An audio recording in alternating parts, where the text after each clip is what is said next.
Então, ó, aqui a gente vai fazer a muralha, né, da nossa placa de bruxismo com gesso especial. Você vem com o pincel aqui, ó. Você vai fazer todas as retenções do trabalho com o pincel. Você vem colocando de uma forma que fique como se fossem umas retenções mesmo aqui no gesso, cobrindo, fazendo a muralha de vocês, ó. Tem que ser bem fininha, tá?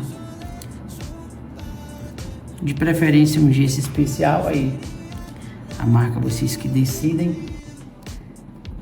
Perceba que é bem rápido para fazer a muralha. Agora você vai fazer a parte de cima.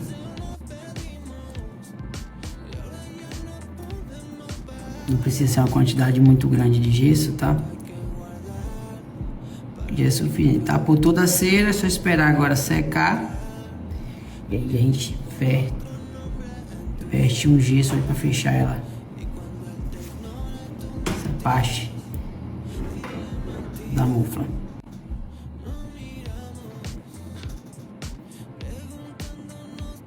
Pronto.